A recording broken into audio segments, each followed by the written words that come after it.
mengalir ke tenggorokan, oho, pura-pura batuk, khotib kelamaan misalnya. Jangan-jangan setan.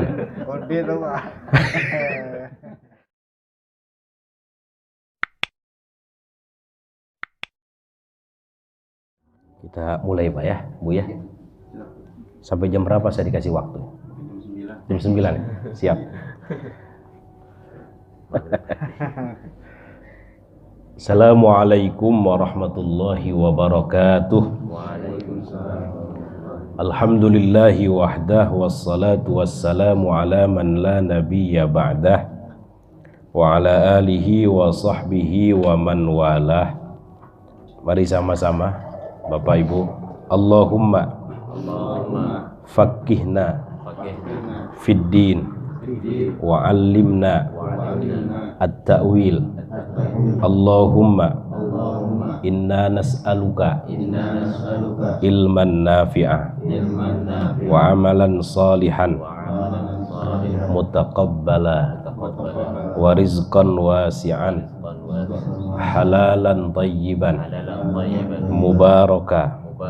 Allahumma ja'alna wa auladana wa dhurriyyatina min ahlil ilmi wa ahlil khair wa ahlil Qur'an wa la taj'alna wa iyyahum min ahlil jahli was-su'i wasyarri wad-dhairi wat-tughyan birahmatika ya arhamar rahimin walhamdulillahi rabbil alamin.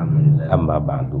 Hadirin Bapak Ibu sekalian yang dimuliakan Allah Subhanahu wa taala, wabil khusus Direktur atau pimpinan PT Rafa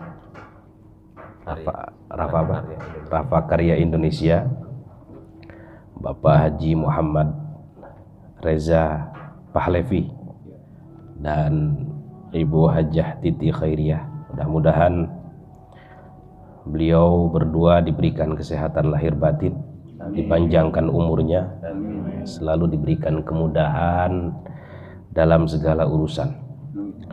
Dan juga Bapak Ibu yang tidak bisa saya sebutkan satu persatu, namun tidak mengurangi ta'zim dan hormat saya kepada Bapak Ibu sekalian. Mudah-mudahan hadirnya kita di sini dalam rangka thalabul ilmi, dalam rangka bahasanya Pak Bondan tuh ngecas batin gitu, dalam rangka ngaji diri, dicatat sebagai amal soleh, amal ibadah yang dapat memperberat timbangan kebaikan kita di akhirat. Amin ya rabbal alamin. Bagaimanapun kebaikan harus kita upayakan Bu ya, sekecil apapun. Jangan sampai kebaikan kita kalah dengan keburukan kita. Kalau keburukan kita lebih banyak daripada kebaikan kita, terpaksa naudzubillah tempatnya di neraka hawiyah. Tetapi kalau kebaikan kita lebih banyak, lebih berat daripada keburukan kita, insyaallah fahuwa fi 'isyatir radiyah. Ayatnya gimana? Fa amma man thaqulat mawazinuh fahuwa fi 'isyatir radiyah. Siapa yang amal solehnya lebih banyak, lebih berat daripada amal salahnya, maka dia berada dalam kehidupan yang diridhai Allah Subhanahu wa taala, artinya di surga. Sebaliknya naudzubillah, wa amman khaffat mawazinuh fa ummuhu hawiyah. Siapa yang amal salahnya, amal buruknya lebih banyak, lebih berat daripada amal solehnya, amal baiknya, maka terpaksa tempatnya di neraka hawiyah. Naudzubillah tsumma naudzubillah. Jangan sampai masuk neraka Pak ya. 1 detik gosong Kita doain mudah-mudahan. Udah gosong duluan ya. Mudah-mudahan selamat semua Pak Haji ya. Kalau bisa habis sholat jangan Allahumma lantas jalan wa ilaikal ngacir, jangan. Allahumma antas salam dulu, minta selamat ya Allah, selamatkan saya, selamatkan keluarga saya, selamatkan anak keturunan saya.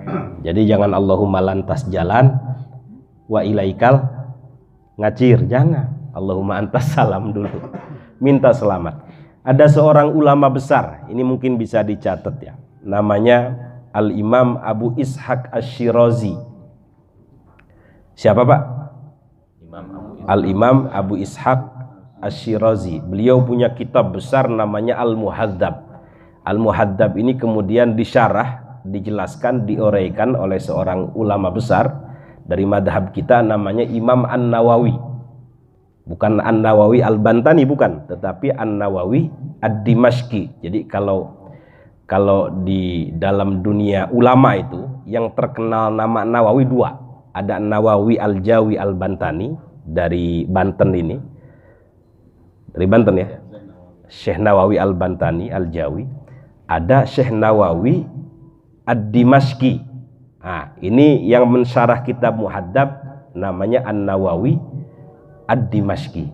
Bapak kalau mau beli kitabnya mungkin tangan ini nggak bisa kepegang. Jadi kitabnya ini segini kira-kira. Usia beliau hanya 45 tahun tetapi karyanya melebihi umurnya. Kita kan udah umur pendek, karya nggak punya, istri satu, penakut lagi. Susah lagi hidupnya. Yang kita khawatirkan kan mohon maaf ya Pak Bundan ya. Udah susah hidup di dunia, utang banyak, interaksi dengan masyarakat nggak bagus, di akhirat digebukin malaikat kan gitu kan. Kalau Pak Haji kan masih mending nih, Pak pimpinan nih, Pak tender nih, Pak Haji Adi. Banyak amal tuh. Rumah berapa Pak Haji? 4. Rumah 4. Mobil 3. Oke. Istri 4. Istri belum ada nih. Belum ada nih. Aduh kasihan betul. Misalnya istri 4, mobil di mana-mana, kontrakan di mana-mana. Masuk neraka masih mending. Sebenarnya masuk neraka nggak ada mending loh ya. Nggak ada. Misalnya nih dapat semua dunia, masuk neraka masih mending. Ini udah dunia susah, di akhirat digebukin malaikat, naudzubillah.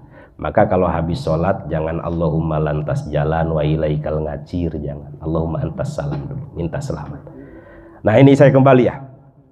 Ada seorang ulama besar namanya siapa tadi Pak? Lupa lagi. Al-Imam Abu Ishaq Asy-Syirazi punya kitab namanya Muhadzab. Beliau termasuk ulama yang sering ketemu Nabi dalam mimpi. Nah pernah satu hari beliau mimpi. Mimpinya begini Pak. Wahai Nabi, alimni kalimatin anju biha fil akhirah. Bahasa Arabnya begitu. Wahai Nabi, ajarkan kepadaku beberapa kalimat yang dapat menyelamatkan aku di akhirat. Kemudian Nabi menjawab dalam mimpi itu, ya Syekh, wahai Tuan Guru, kira-kira begitu. Ini sebagai bentuk penghormatan Nabi terhadap Abu Ishaq. Saking tingginya makom beliau, kedudukan beliau, sampai dipuji oleh Nabi, ya Syekh, wahai Tuan Guru, utlubis salamah fi ghairik tajidha fi nafsik. Kalau pengen selamat di akhirat, doakan orang lain juga selamat.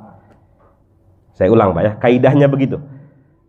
Engkau minta selamat nih, ajarkan kepada engkau, kepada saya, kata dia, beberapa kalimat yang dapat menyelamatkan di akhirat. Nabi jawab, utlubis salamah fi ghairik tajidha fi nafsik. Mintalah keselamatan untuk orang lain, maka engkau akan menemukan keselamatan itu dalam dirimu. Kaidahnya begitu kira-kira. Kalau pengen berkah, jangan pelit mendoakan orang lain mendapatkan keberkahan. Kalau pengen dimudahkan dalam segala urusan, jangan pelit mendoakan orang lain, mudah-mudahan urusannya mudah. Kira-kira begitu. Maka dari awal saya banyak-banyakin doa tuh, mudah-mudahan Bapak Ibu diberikan kesehatan lahir batin, anak-anaknya diberikan kesehatan lahir batin, yang sedang belajar dimudahkan dalam belajarnya, dan Bapak selama bekerja di sini mendapatkan rezeki yang berkah untuk ibadah. Berkah untuk ibadah. Kalau bahasa Nabi itu, mohon maaf, bahasa Nabi itu wa ajmilu fit thalab ya. Kerja itu prinsipnya sebenarnya. Jangan nyari banyak tetapi nyari berkah, kira-kira begitu. Karena mohon maaf Pak, dunia ini kalau tidak kita tinggalkan akan meninggalkan kita tuh. Apalagi Nabi agak sedikit serem nih bahasanya. Ala inna dunya, kata beliau, mal'unah wa mal'unun ma fiha. Ketahuilah bahwa dunia ini dilaknat. Maksudnya dilaknat itu apa, Pak? Dilaknat itu berarti rahmat Allah hilang gitu. Laknat itu antonim daripada rahmat. Ala inna dunya mal'unah, kata beliau. Sebenarnya dunia ini itu dilaknat. Wa ma fiha wa mal'unun ma fiha, dan semua di dalamnya seisinya itu dilaknat. Illa dzikrullah, kata beliau, kecuali zikir kepada Allah, wa mawalah, dan yang semisal dengan zikir, ya pengajian. Jadi jangan sampai ini pengajian begini hanya sampingan aja. Nggak tahu saya ini sampingan apa. Mudah-mudahan jadi utama. Saya ulang, dunia ini dilaknat kata Nabi, dan semua isinya dilaknat illa dzikrullah, kecuali zikir kepada Allah, wa mawalah, dan segala sesuatu yang semisal dengan zikir, ya sholat, ya baca Quran, ya sedekah, ya berkata-kata baik, tidak menyinggung orang lain, tidak merendahkan orang lain, yang semisal dengan zikir. Au aliman, yang ketiga yang tidak akan dilaknat, atau orang alim yang istiqomah mengamalkan ilmunya, ya mengajar. Au muta'alliman, atau pelajar. Jadi 4 orang ini, 4 kategori ini dihindarkan daripada laknat Allah. Sekali lagi jangan sampai ini menjadi apa? Sampingan saja. Kalau bisa menjadi kebutuhan hidup kita. Apalagi Nabi mengatakan, irta'u idza marartum biriyadil jannah farta'u, kalau melewati taman-taman surga mampir, dengerin, nikmati. Farta'u itu nikmati. Para sahabat nanya, apa itu taman surga? Hilakuz dzikri, bahasa Nabi, halakoh yang menjadikan penghuninya ingat Allah, itu taman surga. Mudah-mudahan nih ingat Allah semua ini. Jangan sampai Ustadz nih kalah sama supir Kopaja ini. Makanya saya mau minta kesepakatan dulu nih, sampai jam berapa biar nanti masuk surganya nggak kalah sama supir Kopaja ini. Hah? Resiko jadi Ustadz Pak Bondan itu masuk surganya belakangan. Bukan. Jadi supir Kopaja ini kenapa masuk surga duluan? Karena dia pinter membuat penumpang itu ingat Gusti Allah semua. Bapak kalau pernah naik Kopaja Metro Mini tahun 2005 ke bawah itu, sekarang udah nggak ada ya. Itu kan pembatas jalan dia hajar, astagfirullah penumpangnya. Ingat Gusti Allah semua. Dia hajar, innalillahi wa inna ilaihi rajiun. Sementara Ustadz ini kalau ceramah, kalau khutbah Jumat, bikin jamaah, bukan ingat Gusti Allah, tetapi bismika Allahumma ahya wa bismika amut. Makanya saya nggak mau kalah sama supir Kopaja ini. Kita sepakati sampai jam berapa ini? Kalau sudah selesai ya, gitu. Karena saya menyadari, mohon maaf, saya sadari setan tuh nggak suka kebaikan. Pak Haji Yadi ya, gimana? Setan tuh nggak suka kebaikan. Sepakat kan nih? Nah, dalam hadis, mohon maaf, dalam hadis setan tuh mengalir di aliran darah manusia. Mengalir di aliran darah manusia, mengalir ke mata, nggak betah dengerin ceramah, lihat HP misalnya, selfie, jangan-jangan setan deh.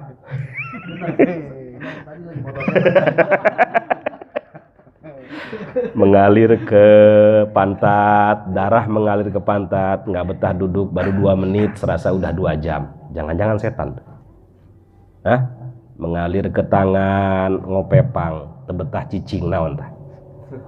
Nggak betah pengen megang apa. Mengalir ke tenggorokan, pura-pura batuk, khotib kelamaan misalnya. Jangan-jangan setan. Sebenarnya mohon maaf, ahli ilmu itu bisa mendeteksi apakah ini bisikan setan atau bukan. Ini saya kemana-mana dulu nggak apa-apa ya, sebelum masuk Muharram ya. Ini pentingnya ilmu ya, mohon maaf. Kenapa sekarang banyak orang ngaku-ngaku jadi wali, ngaku-ngaku jadi nabi? Karena jahil saja, Pak. Karena jahil, karena bodoh, gitu kira-kira. Kalau bahasa siapa? Rocky Gerung siapa? Dungu. Terlalu kasar ya? Kenapa orang kok begitu mudahnya ngaku jadi nabi, ngaku jadi wali? Karena kejahilan saja. Nggak mau ngaji, intinya begitu. Mohon maaf. Ada satu pertanyaan. Ayyul aswa abidun jahil au alimun fasik? Mana yang paling buruk, seorang ahli ibadah yang jahil atau seorang alim yang fasik? Dua-duanya buruk, tapi mana yang paling buruk, Pak? Pak Haji Adi, coba. Jahil. Mana yang paling buruk? Seorang ahli ibadah tapi dia jahil, Gua jahil loh. atau seorang alim, ahli ilmu tapi dia fasik? Fasik itu orang yang hobinya melakukan dosa besar. Jadi dosa itu ada tingkatannya, Pak. Ada maksiat. Maksiat itu cuma ikut-ikutan, itu maksiat. Tapi kalau sudah melakukan disebut dengan jarimah namanya, atau murtakib, kriminal. Jarimah itu kriminal, itu sudah melakukan sekali dua kali kriminal. Kalau sudah berkali-kali namanya fasik. Apa, Pak? Nah, kalau sudah berkali-kali namanya fasik. Di atasnya lagi disebut dengan syirir namanya, ahlus syarr. Makanya tadi doa kita min ahlil jahli wasyarri. Nah, kalau sudah sampai syarr itu udah tertutup hatinya tuh, udah susah menerima hidayah. Diajak ngaji malas, diajak sedekah malas, diajak ke masjid malas. Nah, itu jangan-jangan hatinya sudah terkunci itu. Dengar adzan dianggap kentut kuda aja. Hah? Dengar adzan walaupun masjid itu dekat dengan rumahnya, seolah-olah 17 kilo gitu. Nah, itu hatinya kira-kira sudah bermasalah kalau sudah begitu. Nah, jangan sampai ke sana. Nah, pertanyaannya kembali, mana yang paling buruk? Seorang ahli ibadah yang jahil, gak ngerti dengan apa yang dilakukannya, atau seorang alim tapi dia fasik? Yang pertama. Pak Haji Adi yang pertama. Pak Bondan yang kedua yang mana nih? Seorang alim fasik. Terus Bapak? Seorang abid yang jahil. Jahil. Nah, bukan jahil. Kalau jahil iseng dia. Jahil. Jahil. Kalau jahil iseng dia boleh jadi pinter tapi jahil. Ah, itu biasa itu. Di sini yang suka jahil siapa? Pak Haji Adi ya? Iya, Pak.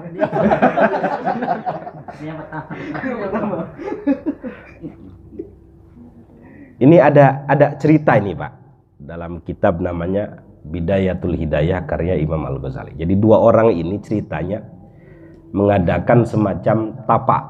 Apa tapa itu? Tahannus bahasa Arabnya. Di satu tempat. Yang jahil ini bertapa, tujuannya taqarrub, ingin mendekatkan diri kepada Allah selama 40 hari. Ya biasa dia baca Quran, tahajud dan lain-lain selama 40 hari. Di hari ke-40 dia mendengarkan satu suara. Mendengar satu wangsit. Wahai abid, saya sudah mendengar permintaanmu. Sekarang kamu boleh lakukan apa saja. Ya maksiat, ya zina, ya mabuk, ya judi, silakan. Sudah saya jamin masuk surga. Kata sumber suara itu. Apa sikap si abid ini dalam cerita itu? Akhirnya yang tadinya ahli ibadah menjadi ahli maksiat karena dia meyakini sumber suara itu sumber suara Tuhan. Wah, seolah-olah sudah dapat tiket surga gitu. Yang pertama ceritanya. Yang kedua pun datang kepada seorang alim yang fasik, sumber suara itu. Wahai alim, anggap aja Pak Haji, alim gitu, tapi hobinya maksiat, STMJ lah kira-kira begitu, sholat terus maksiat jalan. Wahai alim, saya jamin engkau masuk surga, lanjutkan, kata sumber suara tadi itu. Nah, ada dua sikap yang beda itu. Yang satu kembali maksiat, menjadi ahli maksiat. Yang satu dia ambil batu kemudian dia lempar sumber suara itu. Bohong kata si alim yang fasik ini. Gak mungkin Allah nyuruh hambanya berbuat maksiat. Nah, pertanyaannya, mana yang paling buruk? Dua-duanya buruk, Pak. Yang satu menjadi ahli maksiat, yang tadinya ahli ibadah. Yang satu sumber suara itu dilempar. Bohong, engkau bukan Tuhan, tetapi engkau setan. Jahil. Yang ahli ibadah. Yang paling buruk ahli ibadah yang jahil. Walaupun ahli ilmu ini ahli maksiat juga, boleh jadi dengan ilmunya di tengah jalan dia bisa kembali. Ahli ibadah ini nggak tahu sumber suara itu setan, tetapi ahli ilmu tahu bahwa sumber suara itu adalah suara setan. Nah, boleh jadi nih orang-orang yang ngaku jadi nabi itu mendengar suara yang dia yakini itu datangnya dari Tuhan, ternyata dari setan. Nah, ahli ilmu akan mampu mendeteksi apakah ini suara setan atau bukan. Oke, kembali Pak, kembali ke laptop. Ini lanjutin apa? Lanjut kan? Nah, masih baru 10 menit. Ada yang keluar tadi? Oke. Oke, sebelum saya lanjut, mungkin ada yang mau disampaikan dulu. Ini memperhatikan ini fokus, ngantuk, atau terpesona dengan saya? Gimana? Semuanya Pak. Jadi satu. Ada yang mau disampaikan dulu sebelum saya lanjut? Ya, mudah-mudahan ini menjadi kegiatan yang istiqomah kita lakukan. Istiqomah itu bukan istri 3 dikontrakin rumah, bukan. Istiqomah itu ada komitmen. Pak Yadi ya. Bukan istri 3 dikontrakin rumah, bukan. Ada komitmen untuk selalu berada dalam ketaatan dan berupaya menjauhi kemaksiatan, itu istiqomah. Ya, saya yakinlah di mana-mana ya namanya pekerjaan tuh setannya banyak. Tetapi kembali diingatkan oleh Rasulullah bahwa rezeki ini itu segencar apapun kita cari, ya segitu-gitu aja gitu. Makanya Nabi memberikan kaidah wa ajmilu fit thalab. Carilah rezeki itu sebaik-baiknya, dengan cara yang baik maksud. Wa ajmilu fit thalab, Nabi nggak nyari carilah sebanyak-banyaknya, enggak, karena setiap manusia sudah ada takaran rezekinya masing-masing. Nih saya mau kasih wiridan, Bapak biar nggak susah gitu. Pokoknya yang penting Bapak cari rezeki itu yang halal aja udah. Yang halal, yang baik. Percuma banyak tapi menjadi istidraj, bahasa Quran, menjadi siksa yang tertunda gitu ya. Jadi ini saya mau ngasih wiridan biar Bapak nggak susah. Mudah-mudahan bisa diamalkan ya. 5 menit. Boleh dihafal, boleh dicatat. Saya punya guru Habib Sagab namanya. Siapa Pak? Beliau punya pesantren Nurul Iman di Parung, Bogor sini. Santrinya 30.000 gratis semua. Santrinya berapa Pak? 30.000. Tanah pesantrennya sampai 2.500 hektar. Beliau ini dulu mondok pesantren di Aljazair. Aljazair di mana? Pokoknya Aljazair.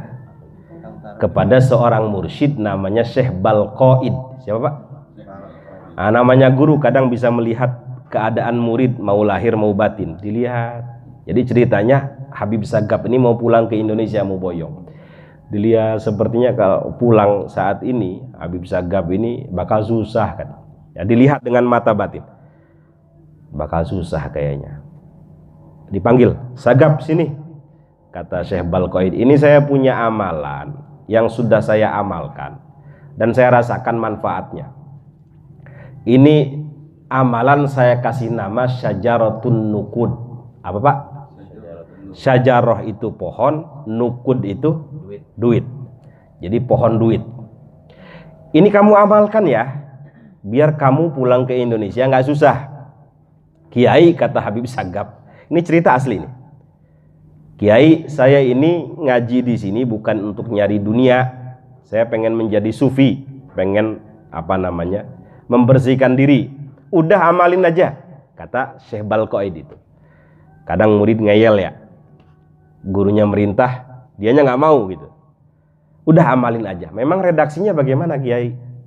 Redaksinya Allahumma sholli ala sayyidina Muhammadin wa ala ali sayyidina Muhammad.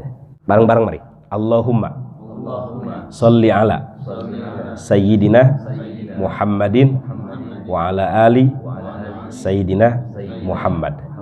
Nama sholawat ini apa, Pak? Pohon deui. Syajaratun nukud. Syajarah pohon, nukud duit. Nukud itu bisa duit, ya bisa materi, atau fulus gitu ya. Syajaratul fulus. Nah, redaksinya bagaimana, Pak? Allahumma sholli ala sayyidina Muhammad wa ala ali sayyidina Muhammad. Kata beliau dibaca 400 kali setelah sholat isya tidak keluar subuh. Dibaca berapa, Pak? 400 kali setelah sholat isya tidak keluar subuh. Sambil ngasuh anak, sambil nonton TV, pegang tasbih Allahumma sholli ala sayyidina Muhammad wa ala ali sayyidina Muhammad. Sambil naik motor, di jalan bisa nggak naik motor? Pegang tasbih Allahumma sholli ala sayyidina Muhammad. Kira-kira 7 menit itu sebelum tidur. Pokoknya jangan keluar subuh, jangan lepas hari-hari kita tanpa sholawat. Wallahi demi Allah, kata Habib Sagaf, saya istiqomah mengamalkan syajaratun nukud ini 7 tahun. Berapa? 7 tahun. 7 tahun. Saya pulang ke Indonesia nggak punya apa-apa, Pak. Istri saya sakit sampai ngutang kemana-mana. Tapi saya istiqomah ngamalin syajaratun nukud ini. Selama berapa? 7 tahun. Bapak bisa lihat, saya punya pesantren 3. Yang paling besar di Parung. Santrinya sampai 30.000 gratis semua. Saya pernah ke sana. Itu kalau masak sehari bisa 20 ton, Pak. Masak nasi itu. Saya nggak tahu, datang sendiri kata beliau. Saya punya amal usaha sampai 50. Punya amal usaha sampai 50 amal usaha. Itu sampai orang yang pelit sekalipun bolong sakunya pengen ngasih kata beliau. Itu orang kalau udah dimakbul begitu, Pak ya, doanya, Pak ya. Nah, ya, mudah-mudahan ini bisa kita istiqomahkan. Jadi saya ijazahkan kepada Bapak Ibu untuk mengamalkan sholawat ini. Ustaz, saya udah ngamalin nih 3 tahun nih, kok kayaknya nggak ada hasilnya ini. Bukan nggak ada hasilnya, Allah itu memberikan ijabah, memberikan permintaan doa kita itu sesuai dengan kesiapan kita. Apa bahasa Imam Ibnu Athaillah, wurudul imdad bihasabil isti'adad. Turunnya pertolongan Allah itu tergantung kesiapan pemintanya. Bapak minta Harley Davidson misalnya, ya Allah saya minta Harley. Bapak aja naik Harley mungkin nggak nyampe. Kira-kira dikasih nggak? Atau nggak pantas dilihat gitu? Nggak pantas. Nah, kira-kira begitu, kira-kira. Anak kecil minta mobil besar gitu, kira-kira orang tuanya ngasih apa enggak? Jadi tergantung kesiapan dan kepantasan. Kalau mobil odong-odong boleh. Kepantasan pemintanya. Jadi doa itu tidak ada yang tidak bermanfaat. Doa saja boleh jadi ketika kita minta Harley mungkin nggak pantas. Kalau dikasih Harley boleh jadi nggak ke masjid lagi. Kalau dikasih Hummer, apa Hummer ya? Rubicon, udah nggak mau sedekah lagi. Kira-kira begitu. Nah, doa itu tetap harus kita sampaikan. Nanti dilihat kesiapan pemiliknya. Boleh jadi dialihkan anaknya jadi soleh soleha, dialihkan rezekinya berkah, dialihkan rumah tangganya rukun. Kan kita nggak tahu hakikat amal, Pak. Jadi jangan sampai hari-hari kita terlewat tanpa sholawat. Yang saya rasakan, mohon maaf ya, mungkin pengalaman ya, pengalaman. Saya ini nggak kerja seperti Bapak, Pak, tapi ke Amerika bolak-balik. Ke Amerika bolak-balik, Pak Haji. Mungkin gaji saya lebih gede dari Pak Lutfi. Ya boleh jadi itu berkah sholawat itu. Boleh jadi berkah sholawat. Wallahu alam, saya juga nggak tahu. Saya tiap hari ngamalin ya 400 saja udah. Kalau Bapak mau ngamalin, saya kasih lagi sholawat nih yang ini, sholawat Jibril nih. Tapi 1000 kali kalau ini. Silahkan Bapak amalkan, yang penting istiqomah. Ada salah satu amal yang diistiqomahkan. Ini saya kasih yang paling ringan. Sholawat apa namanya tadi, Pak? Syajaratun nukud, syajarah pohon, nukud duit. Insya Allah Bapak diberikan kekayaan yang berkah. Miskin itu baik, Pak. Ini kayaknya kerasukan atau apa gitu. Ngelambun, Pak. Ngelambun ini mau ngamalin atau bagaimana ini? Kagum, Pak Ustaz, kagum aja. Kagum. Enggak, saya tuh kalau ngelihat ada orang kayak gini, kayak mau kerasukan gitu. Enggak ya? Enggak kan? Enggak kan? Santai ya. Insya Allah beliau mengamalkan. Ya Allah. Tahu libur aja. Siapa tahu Bapak istiqomah ngamalin setahun, wah, udah berubah keadaan.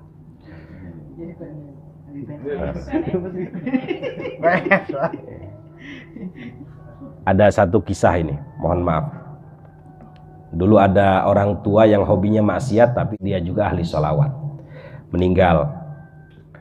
Ganteng orangnya, putih ganteng. Ketika meninggal, yang tadinya putih berubah jadi hitam. Angus. Ini asli ceritanya, yang cerita Habib Umar dari Yaman. Anak sulungnya itu malu, ya Allah, ayah saya yang tadinya putih, ganteng, meninggal berubah jadi hitam. Gimana kalau ada orang takziah?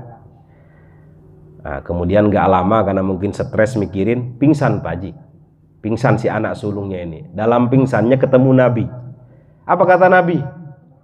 Ketemu Nabi ini hak Pak ya, benar adanya. Tenang anak muda, walaupun ayahmu ini ahli maksiat, tetapi juga dia ahli sholawat. Saya simpan sholawat dia, nanti dia bangun akan kembali putih. Saya berikan sekarang. Jadi saya meyakini tuh, sholawat itu syafaatnya terkadang diberikan di dunia dan lebih-lebih di akhirat. Akhirnya dia bangun, ayahnya kembali putih. Kemudian apa Pak? Si anak sulung ini kemana-mana wiridannya sholawat. Tawaf sholawat, umroh sholawat, ke masjid didengerin sama temennya sholawat. Kenapa kok sholawat terus? Enggak, pengalaman pribadi kata dia. Nah, ini salah satu keistimewaan. Melazimkan, mengistiqomahkan sholawat. Bapak kalau malas berdoa cukup sholawat. Karena sholawat sudah menggantikan doa. Pernah ada satu sahabat namanya Ubay bin Ka'ab. Wahai Nabi, saya pengen memperbanyak sholawat. Harus berapa? Terserah engkau. Bagaimana kalau seperempat? Masyita, terserah engkau. Kalau ditambah lebih baik. Bagaimana kalau setengah? Terserah engkau. Kalau ditambah lebih baik. Bagaimana kalau seluruh hari-hari saya, waktu-waktu saya gunakan untuk bersolawat? Apa jawaban Nabi? Idzan tukfahammaka wa yughfaru laka dzanbuk. Kalau begitu semua cita-citamu, semua keinginanmu, semua harapanmu akan dikabulkan Allah dan dosa-dosamu akan diampuni. Salah satu manfaat sholawat itu, semua hajat dikabulkan dan dosa-dosa diampuni. Mudah-mudahan bisa diistiqomahkan. Setiap hari berapa Pak? Minimal 400 kali. Kalau mau ditambah sallallahu ala Muhammad, sholawat Jibril 1000 kali. Kenal Abu Lahab? Temennya. Abu Lahab. Abu Lahab ini pamannya Nabi. Jangan sampai dikasih nama anaknya Abu Lahab. Saya punya kawan, mohon maaf Pak Bondan, namanya Fir'aun Maulana. Ustadz lagi. Ustadz kenapa dikasih nama Fir'aun? Nggak tahu, ibu saya ngasih nama Fir'aun kata dia. Ustadz ya. Oh, saya cek di kamus ternyata Fir'aun tuh bagus maknanya. Sejarahnya aja nggak bagus. Hah? Maknanya semacam arsitek. Kayak raja arsitek gitu. Tapi tetap ya jangan dikasih nama Fir'aun, jangan. Muhammad. Kasih nama Muhammad, kasih. Tadi sampai mana saya ngomongnya? Firaun. Enggak. Pohodai tadi. Abu Lahab. Mohon maaf. Abu Lahab ini kafir Pak ya, sepakat Pak ya. Paman Nabi tapi yang paling membangkang. Tapi mohon maaf, setiap hari Senin itu mendapatkan rukhsatul adab, keringanan siksa. Keluar dari jari jemarinya air. Itu disebabkan karena apa, Pak? Beliau ini kafir, tapi setiap hari Senin itu mendapatkan keringanan siksa di neraka, keluar dari air, dari jari jemarinya air. Dia minum. Itu aja yang dia dapatkan dalam neraka itu, kata Abu Lahab, dimimpikan oleh kerabatnya. Itu gara-gara satu saja, Pak. Gara-gara dia bahagia atas lahirnya baginda Nabi besar Muhammad sallallahu alaihi wasallam. Punya budak namanya Thuwaibah al-Aslamiyah. Nah, kemudian budak ini dibebaskan karena membawa kabar, telah lahir keponakanmu, wahai majikanku, telah lahir keponakanmu. Betul telah lahir? Betul. Karena engkau bawa kabar gembira, saya bebaskan engkau. Nah, kemudian membebaskan Thuwaibah al-Aslamiyah, kemudian bersedekah dengan unta. Abu Lahab ini bersedekah dengan unta. Gara-gara itu Allah memberikan keringanan siksa terhadap saya setiap hari Senin. Kemudian ada seorang ulama hadis namanya Al-Hafidh Syamsuddin Ad-Dimashqi bikin syair begini bunyinya, Pak. Idza kana hadza kafiran jaa dhammuh bitabbat yadahu fil jahimi mukhalladah ata annahu fi yaumil itsnaini daimah yukhaffaf anhu lis-sururi bi ahmada famadhannu bil abdil ladzi tula umrihi bi ahmada masruran wa mata muwahhida. Coba diulang, Pak. Saya ngapalin itu setahun saya. Kata beliau, kalau yang ini saja yang kafir sudah jelas nasnya dalam Quran, disiksa di neraka selamanya, tetapi setiap hari Senin mendapatkan keringanan siksa, keluar dari jari jemarinya air. Disebabkan karena apa? Lis-sururi bi ahmada, disebabkan karena bahagia atas lahirnya Rasulullah. Hanya bahagia saja, Pak. Kemudian membebaskan budaknya Thuwaibah al-Aslamiyah. Apa kata beliau? Famadhannu bil abdil ladzi tula umrihi. Bagaimana perkiraanmu dengan orang yang seumur hidupnya bahagia dengan Rasulullah, bersyukur, istiqomah bersolawat, kemudian meninggal dalam keadaan mengesahkan Allah. Yang kafir saja dapat rukhsatul adab, masa sih yang beriman, yang bertauhid nggak dapat? Kira-kira begitu. Mudah-mudahan dapat syafaat semua ini. Amin. Pokoknya kita minta yang baik-baik, Pak. Hidup di dunia ini nggak lama ya, Pak Lutfi. Ma baina sittina ila sab'in, antara 60 sampai 70 tahun. Mungkin Pak Yadi sekarang sudah 60, ada? 50, Pak. Jadi siap-siap ini yang usianya sekarang sudah 59 tahun, lebih 11 bulan, lebih 29 hari. Pak Haji, ini kalau nggak pulang dari sini besok ini. Kata Nabi, umumnya umur umatku ini ma baina sittin ila sab'in, antara 60 sampai 70, jarang yang lebih dari itu. Berarti pendek-pendek dong. Tapi jangan khawatir, Pak ya. Kematian itu jangan ditakutkan. Yang kita takutkan kehidupan setelah kematian. Saya ulang. Kematian jangan ditakutkan. Gak usah takut. Yang kita takutkan, yang kita khawatirkan kehidupan setelah kematian. Bekal kita cukup apa enggak nih? Makanya niat kita kerja ini bener apa enggak nih? Menjadi ibadah atau sekedar untuk mengisi perut saja nih? Ibadah. Nabi berulang kali ngingetin kita, wa man sa'a, apa dalam hadis, ala iyalihi fa fi sabilillah, itu kan. Siapa yang keluar rumah bekerja untuk keluarganya, udah punya keluarga semua kan? Fa fi sabilillah, maka dia berada di jalan Allah. Hadisnya sahih. Wa man sa'ala walidayhi, siapa yang keluar rumah bekerja untuk membantu orang tuanya yang sudah pikun, yang sudah tidak bisa lagi bekerja, fa fi sabilillah, maka dia pun berada dalam sabilillah, jalan Allah. Kalau sabilillah Bapak niat dari rumah ke sini, mati di tengah jalan, syahid dong. Kalau sabilillah. Makanya orang mati syahid itu, mohon maaf, ini mati lagi nih ya. Nggak apa-apa, biar ingat mati, Pak Haji. Orang berani maksiat itu karena nggak ingat mati. Orang berani korupsi karena nggak ingat mati. seolah-olah hidup selamanya gitu. Ya kan? Nah, kita ngingetin pakai mati aja ya. Orang mati syahid, mohon maaf, itu kata Nabi tidak hanya lewat perang, jihad, tetapi banyak kata beliau. Mau saya sebutin kan nih? Ini yang usianya udah 60 tahun. Siap-siap ini. Orang mati syahid itu tidak dari perang saja. Kata beliau, pertama, ada yang disebut dengan al-mat'un. Apa Pak? Al-mat'un itu orang yang mati disebabkan karena wabah. Wabah apa saja? Gestunuh ya. Oh, sambil makan enggak apa-apa Pak Haji. Sambil makan. Jangan tantang tuh makan. Coba dihafalin. Yang pertama apa sih? Al-mat'un, orang yang mati disebabkan karena wabah. Wabah flu burung, flu babi, flu monyet kalau ada ya. Apa sekarang nih? Covid misalnya. Itu bener wabah ya?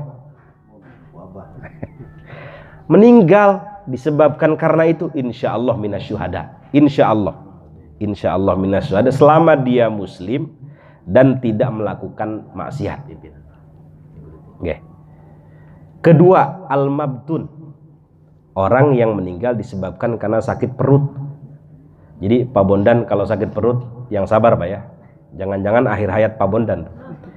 Tapi tetap diobatin itu ya. Tetap diobatin. Misalnya meninggal sebabnya karena sakit perut ya.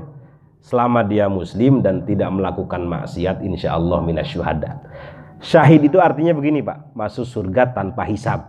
Itu syahid. Jadi tempatnya sudah jelas di surga, kecuali kalau dia punya utang. Di Bapak nih kalau sekarang punya utang banyak nih, udah mulai dicicil.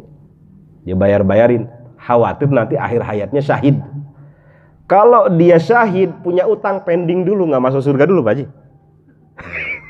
Jadi yughfaru lisyahid illad dain. Orang yang mati syahid itu diampuni seluruh kesalahannya, illad dain, kecuali kalau dia punya utang.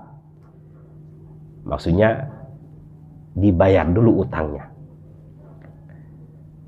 Nah, mudah-mudahan syahid semua nih. Yang pertama apa tadi Pak? Lupa saya.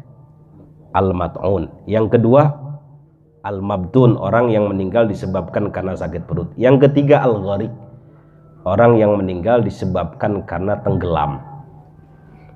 Apa Pak? Tenggelam. Ini biasanya yang hobinya mancing. Di sini siapa yang hobinya mancing? Pak Yadi.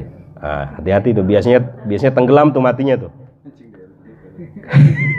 Mancing keributan ya. Saya punya tetangga kita ini. Saya bangun jam 4. Ini rame-rame ada apa? Oh, Bang Anu meninggal di rumah sakit. Enggak, tenggelam katanya. Baru ditemukan 2 jam kemudian.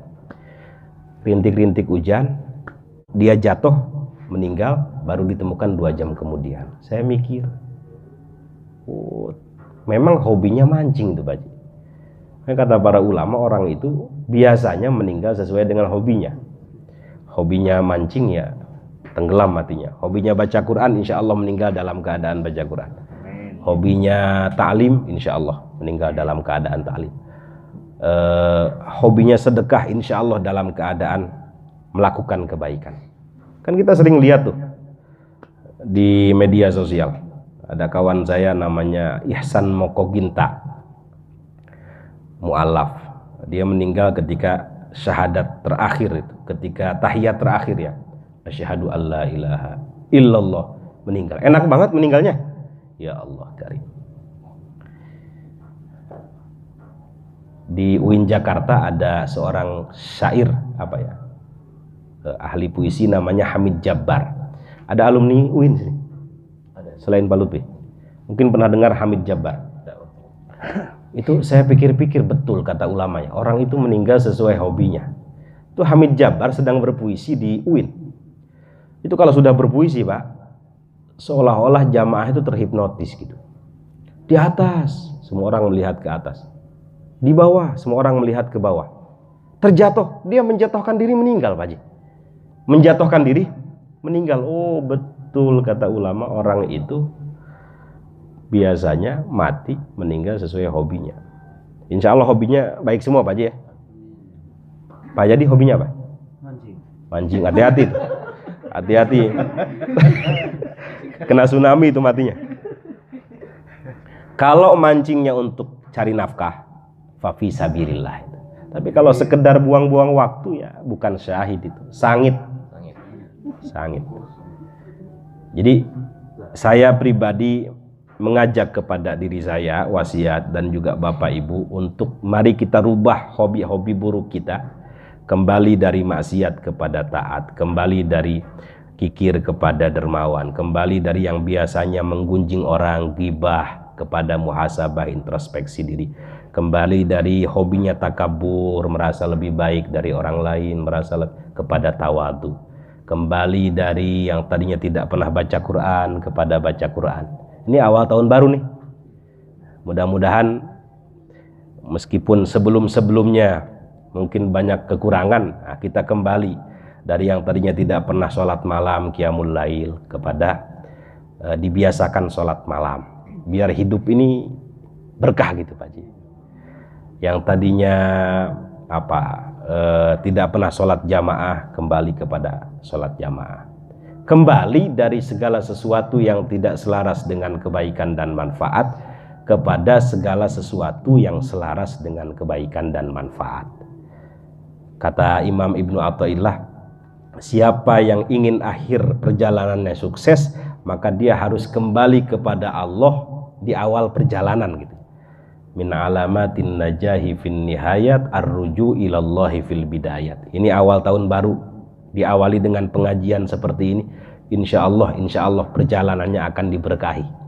Dan kita harapkan di akhir perjalanannya baik. Saya kasih gambaran. Bapak suka bangun malam kan ya? Suka bangun malam kan? Sholat apa enggak nih? Bangun pipis saja atau mindahin motor ke dalam. Entar, tenang. Mau kemana ini? Ini dia nih.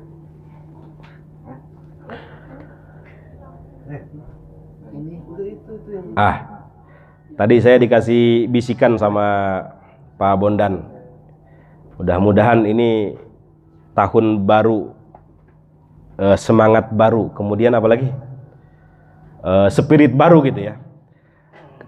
Ini Nabi ngasih semangat sebenarnya untuk umatnya agar selalu semangat gitu. Caranya kata beliau, biasakan bangun malam. Biasakan bangun malam. Karena setan itu, mohon maaf, ketika kita mau tidur mengikat tengkuk kita dengan 3 ikatan sambil mengatakan lailun tawil, malammu masih panjang, tidur saja. Setan pengen kita nggak bangun malam, syukur-syukur subuhnya kelewat, kira-kira begitu. Mudah-mudahan subuhnya nggak kelewat semua ya. Tetapi kalau dia bangun, fa inistaiqadha fadzakarallah in halat uqdah itu.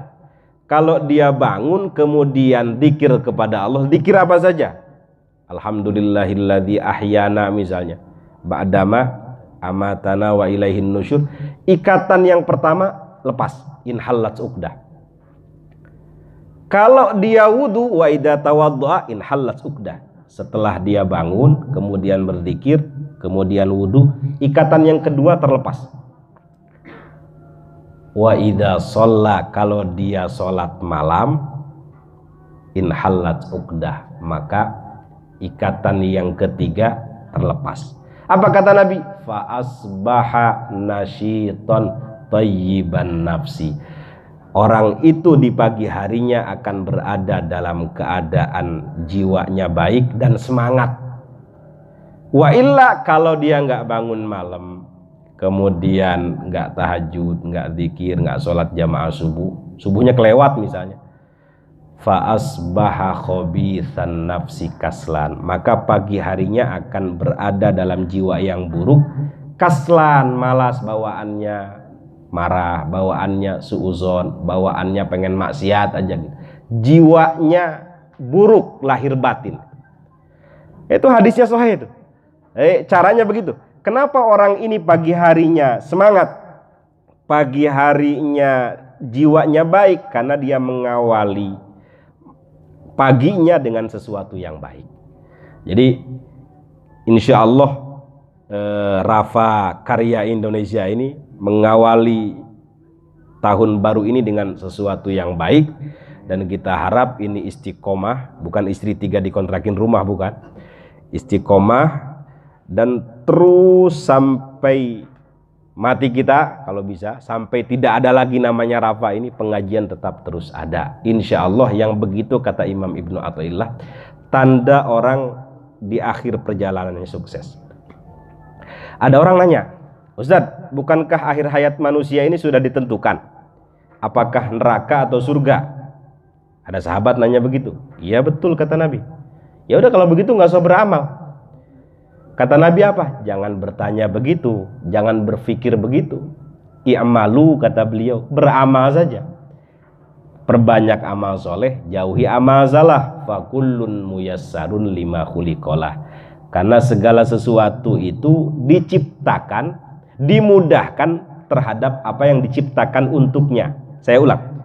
Fakullun muyassarun lima khuliqalah. Segala sesuatu dimudahkan terhadap apa yang diciptakan untuknya. Nanti tinggal deteksi diri saja. Kalau akhir hayat orang tersebut su'ul khotimah, misalnya naudzubillah, celaka, nggak selamat, buruk, maka dia akan senang dengan keburukan. Diajak korupsi itu mau gitu. Ini tanda-tanda akhir hayatnya nggak baik nih. Diajak melakukan kemungkaran, kebatilan, itu senang. Ini tanda orang yang akhir hayatnya nggak baik. Jadi dia melakukan amalan-amalan orang-orang yang akhir hayatnya su'ul khotimah gitu. Tapi kalau bapak senang kebaikan, pro terhadap ketaatan, diajak sholat jamaah mau, diajak sedekah mau, diajak kebaikan, khataman Quran mau, tanda orang ini akhir hayatnya baik. Jadi kita nggak perlu berpikir apakah nanti surga atau neraka, beramal saja, perbanyak amal soleh, jauhi amal salah. Mudah-mudahan amal soleh kita lebih banyak daripada amal salah kita. Dan sekali lagi ya kita perbaiki niat bahwa apa yang kita lakukan saat ini bukan sesuatu yang sia-sia. Banyak hal-hal yang terlihat dunia tetapi ternyata itu amalan akhirat. Tergantung niatnya sebenarnya. Ya, datang ke sini mau ibadah atau maksiat, kira-kira begitu. Kalau mau nilainya ibadah, kan saya tadi ingatkan, umur kita ini pendek-pendek. Kalau niatnya cuma sekedar makan, itu kambing juga bisa, Pak Haji. Jadi niatin ke sini itu ibadah. Wa ma khalaqtul jinna wal insa illa liya'budun. Nanti mendapatkan sedikit atau banyak, yang penting baik cara mencarinya. Insya Allah diberkahi hidupnya. Insya Allah diberkahi hidupnya. Ada orang, mohon maaf, terakhir ini, dia minta kepada Allah, ya Allah, beri saya ini, beri saya ini, beri saya ini. Tetapi mata'amhu haram, makanan yang dimakannya haram. Wa malbasuhu haram, pakaian yang dipakainya dari hasil yang haram. Wa mashrobuhu haram, minuman yang dia minum dari hasil yang tidak baik. Fa anna yustajabulah, kata Nabi. Bagaimana Allah akan mengijabah doanya? Nah, jangan-jangan nih kita susah terus ini, Pak Haji. Ada sesuatu yang nggak beres gitu. Insya Allah nih, kedipnya kayaknya kedip bahagia semua nih. Kedip orang susah apa kedip orang? Jadi kenapa kok susah terus? Jangan-jangan ada sesuatu itu, ada sesuatu yang kita lakukan nggak baik gitu. Nah, mulai dari sekarang awal tahun baru, spirit baru, apa tadi? Apa benar? Semangat yang baru mulai. Ya kalau ada hal-hal yang kurang sebelumnya kita perbaiki dari sekarang. Mumpung tidak seperti Firaun gitu. Jangan sampai seperti Firaun. Dia baru ingat Gusti Allah di akhir hayatnya ketika ruh sudah ada di tenggorokan, itu udah nggak bisa tobat udah. mumpung masih ada waktu,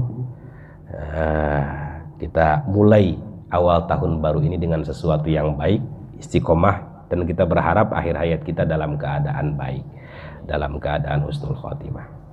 Mungkin ada yang mau disampaikan sebelum saya tutup?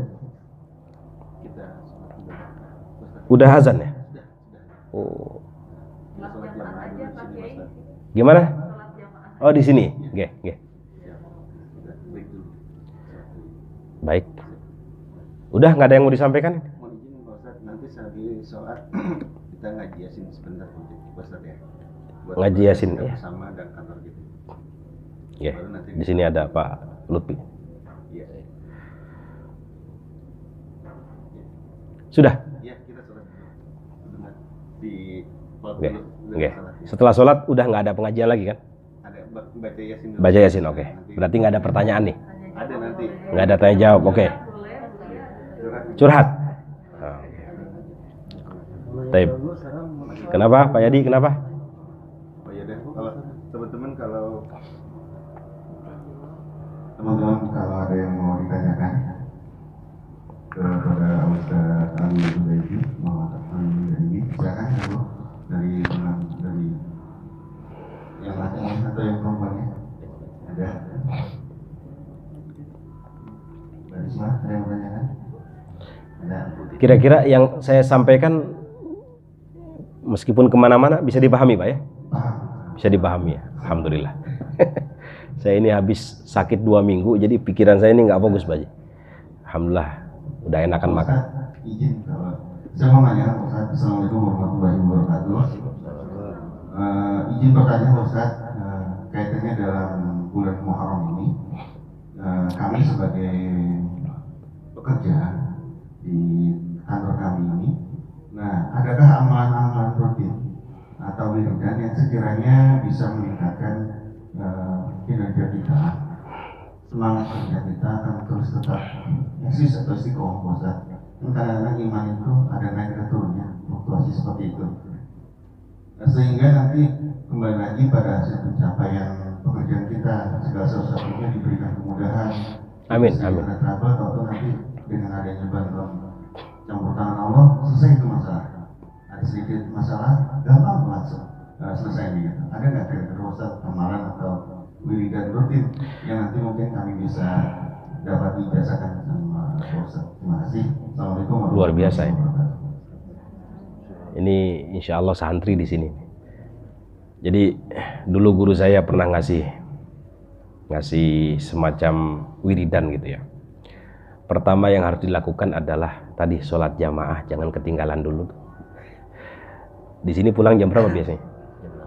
Jam 6, berarti ada 2 waktu ya. 3 waktu berarti ya. Maghrib, asar, zuhur. Diupayakan ini tempat dijadikan sholat dulu tuh, itu. Sholat jamaah, jangan sendiri-sendiri Pak Haji. Atau nggak tahu ya, sholatnya di bawah apa di sini? Ada sholat di atas. Artinya kalau tempat ini ingin diberkahi, dipenuhi dengan malaikat gitu ya. Malaikatur rahmah. Karena malaikat seneng hal-hal yang baik kayak baca Quran, ya, sholawatan. Nah, itu penuh dengan malaikat. Tetapi kalau rumah itu nggak pernah dibacakan Quran, nggak pernah dibacakan sholawat, nggak pernah di sholat sunat Pak ya, khususnya sholat sunnah. Kalau sholat wajib syiarnya bagusnya di masjid bagi laki-laki. Itu ya malaikat nggak mau masuk gitu. Kalau malaikat nggak mau masuk, rahmat Allah berkurang gitu. Yang ada laknat gitu. Makanya guru-guru saya ngasih tahu, jangan sampai ada semacam anjing di rumah itu. Mohon maaf nih ya, ada ini kan. Nah, jangan anjing. Kalau dalam keyakinan Muslim, anjing itu di sini ada non Muslim. Nggak ada ya. Nah itu kan membuat malaikat tidak betah di rumah, bahkan tidak mau masuk. Kecuali satu malaikat itu aja, yang satu itu malaikat maut. Nah, kalau itu nggak peduli dia mau ada anjing, mau ada Pak Yadi mau miara anjing gitu, mau pasang lukisan-lukisan yang seperti itu. Dia tetap nggak peduli masuk kalau udah waktunya masuk. Yang dimaksud Nabi tidak akan masuk malaikat itu malaikatur rahmah yang membawa keberkahan. Itu dulu yang pertama, jadi sholat jamaahnya dijaga. Kemudian kalau bisa sebelum, mohon maaf, sebelum memulai pekerjaan tuh ya bisa baca Quran dulu lah. Barang, gimana Pak Ibu? Baca Quran ya barang 10 ayat gitu. Itu dalam hadis. Saya lagi nulis buku yang kelima, keistimewaan Al-Quran. Salah satunya, rumah kecil tapi kalau sering dibacakan Quran akan terasa luas dan penuh kebaikannya akan banyak. Jadi sholat jamaah kalau ditanya amalannya apa? Kedua, sebelum memulai segala sesuatu awali dengan Quran. Nanti sesekali setiap malam Jumat seperti ini ya kita bareng-bareng baca sholawat lah, itu aja yang ringan-ringan. Karena sholawat ini sebenarnya nggak perlu ijazah, asal mau aja kita mengamalkan gitu. Nah, nanti bisa dibagi sholawat yang tadi misalnya syajaratun nuqud setiap orang 50 kali. Nah itu insya Allah hajat-hajat yang kita harapkan dimudahkan gitu. Kalau dulu Kiai Hamid Pasuruan itu didatangi seorang pedagang, saya ini kok susah terus, kamu amalkan amalan dari saya, sholat subuh selama 3 bulan. Kalau kamu masih susah, pukul saya. Kalau kamu masih susah, pukul saya. Itu aja kata beliau. Kalau pengen gak susah, sholat subuh berjamaah di masjid. Saya ambil kesimpulan, oh ternyata segala sesuatunya dari sholat dulu itu. Kira-kira begitu. Ya kalau sholat kita belang bentong, susah udah. Susah. Tapi kalau sholatnya saling mengingatkan, tawasau bil haqqi tawasau bis sabr, insyaallah dimudahkan, dilancarkan. Tender-tender Pak Yadi di insyaallah ya Pak Yadi kan, insyaallah dimudahkan. Dan jangan lupa perhatikan fakir miskin, daf'ul bala bahasanya. Inna sadaqah la tudfi'u ghadabar rabb wa tadfa'u mitatas. Sedekah itu dapat memadamkan kemurkaan Allah, dapat menghilangkan kemurkaan Allah, wa tadfa'u mitatassu, dapat menghindarkan pelakunya dari kematian yang buruk. Jadi kenapa susah? Boleh jadi Allah murka tuh. Cara menghilangkan kemurkaan itu dengan apa? Dengan cara memperhatikan yang susah. Ya mungkin di sini bisa dibudayakan. Ada kenceleng, masukin setiap hari berapa, 5.000 misalnya, itu yang kemudian diberikan kepada yang membutuhkan. Bisa aja Pak Haji ya, nggak susah. Nah, itu cara-cara saya kira agar pekerjaan kita semakin berkah, tidak sekedar kerja gitu. Tidak sekedar kerja tetapi benar-benar bernilai ibadah sesuai dengan tujuan diciptakannya kita. Wa ma khalaqtul jinna wal insa illa liya'budun. Nggak tahu Bapak puasa nggak Muharram ini? Nah, salah satu amalan utama di bulan Muharram adalah puasa. Khususnya di 10 pertama ya. 10 pertama. Puasa nggak? Nggak. Jarang. Kelihatan kedipnya gitu. Nah, amalan utamanya puasa. Saya kira itu dulu ya. Mungkin kita lanjutkan. Oh.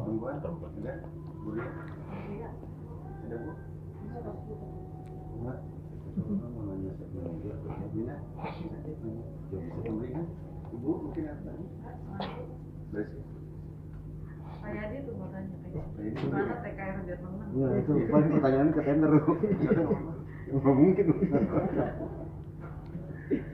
Ya alhamdulillah saya sudah didoakan. Oke. Semoga menang itu aja tadi itu. Sholawatin aja Pak, sholawatin. Udah itu aja Pak ya. Mudah-mudahan ada manfaatnya. Bapak Ibu sekalian diberikan kesehatan lahir batin, dimudahkan segala urusan, diberkahi kehidupannya, dan yang paling penting adalah akhir hayat kita dalam keadaan baik, dalam keadaan husnul khotimah. Subhanakallahumma wa bihamdik asyhadu an la ilaha illa anta astaghfiruka wa atubu ilaik. Assalamualaikum warahmatullahi wabarakatuh.